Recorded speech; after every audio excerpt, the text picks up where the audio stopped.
Hey guys, welcome back. In this video, going to be recapping the predictions that I had made heading into the Nevada caucus for first, second, and third place. And now we're finally to a point with about 87.55% of the precincts reporting where we have a pretty good understanding on who's going to be finishing in those slots. Really, the competition has been for second place between Joe Biden and Pete Buttigieg, but it does appear that Biden will eke out Buttigieg for a second place finish. Now, it's a lot closer in the final vote alignment than where the current delegates are between Biden and Buttigieg, as we see with those delegate numbers that get divvied up based on how that final alignment vote plays out. We can see that Sanders is running away with it in that instance. And these are the numbers that they actually use for divvying up the pledged delegates, both statewide as well as by congressional district.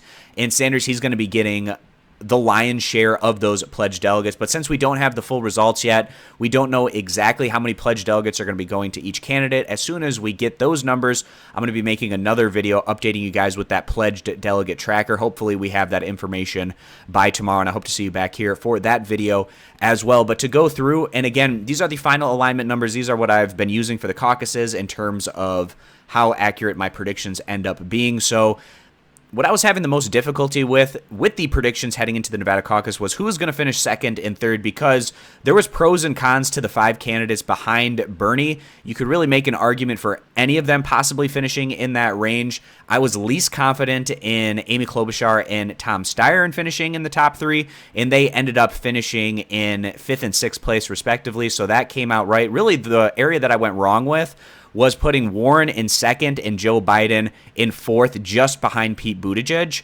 And in that prediction video, particularly talking about Joe Biden, I was worried the fact that he'd underperformed the polls rather significantly in both Iowa and New Hampshire. And for a caucus, you need that voter enthusiasm to really make a difference. So I was really concerned with Biden in the state. But then I also said on the other side of it for Biden is there's an older voter demographic that he could tap into in Nevada. It's also a more diverse state, which should help him out. And those ended up being the difference makers in him actually coming in second place in this instance, as opposed to those very weak performances we saw from him in Iowa and New Hampshire. So going through and marking things down, Bernie Sanders obviously coming in first. It was essentially a foregone conclusion for quite some time based on what the polls had been saying leading up to it, and particularly with the strength that Sanders has had among the Latino and Hispanic voters, it was likely to carry him to a first place finish, and probably doing even significantly better than anyone had expected him to do coming in to the race. So that one, of course, is going to be filled in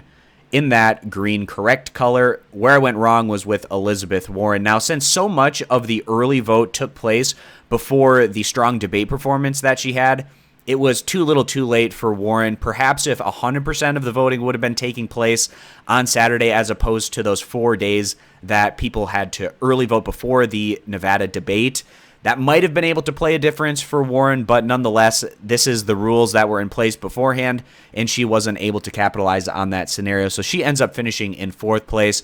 I felt Pete Buttigieg was still going to be able to build off of the positive momentum that we had seen from him out of Iowa and New Hampshire, where he had overperformed where the polls were suggesting he would have been. But then the detractors for him, I felt like with Nevada being a more diverse state and his relative weakness among a more diverse electorate, I felt like that was going to be enough for him to take a step back from those two second place finishes down to a third place finish, and that's what ended up happening. So also filling that one in with green.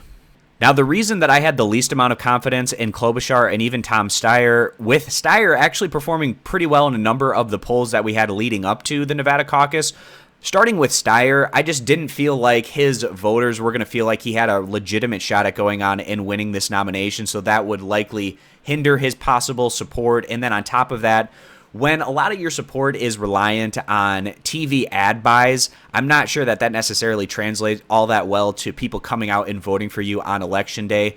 And again, that ended up hurting Tom Steyer as he finished back there in sixth place. And then with Amy Klobuchar, her issues among a more diverse electorate, kind of like Buttigieg, I expected them both to take a step back from their relatively strong performances in New Hampshire. That's what ended up happening. And then the biggest mistake I had made was with Elizabeth Warren. Now she has finished third place in Iowa, fourth place in both New Hampshire and Nevada, and she's probably not going to do all that well in the next state of South Carolina, so I'm not sure what kind of pathway that Elizabeth Warren is hoping for.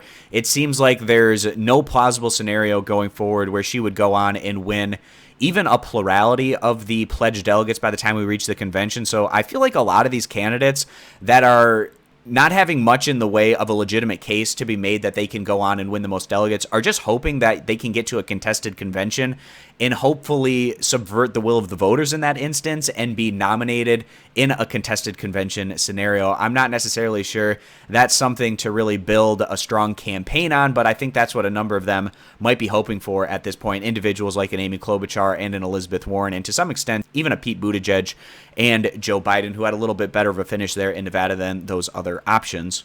So now to go in and type in some math here so we can see where we're at with the overall predictions throughout this process.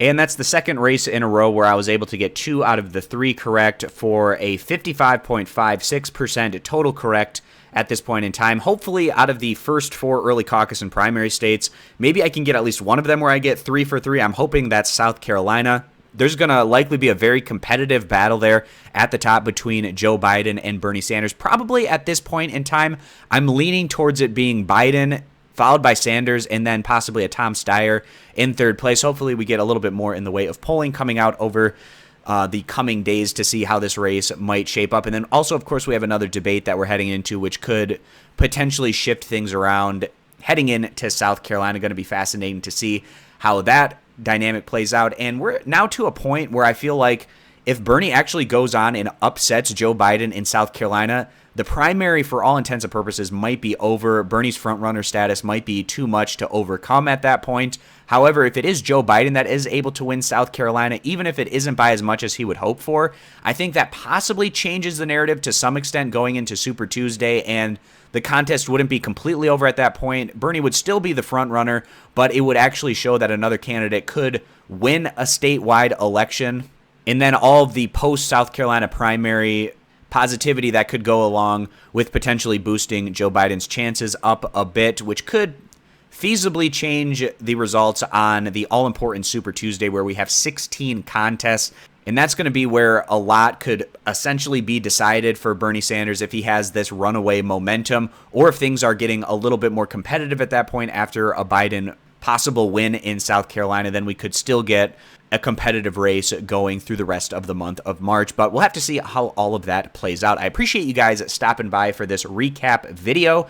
And again, I'm really hoping that one of these times I can get a 3 for 3. I haven't been shut out yet in an 0 for 3 situation, avoided that type of embarrassment, but nonetheless, going to be trying to maybe do a little bit better next time. So thanks for stopping by, and I hope to see you guys back here for my next video.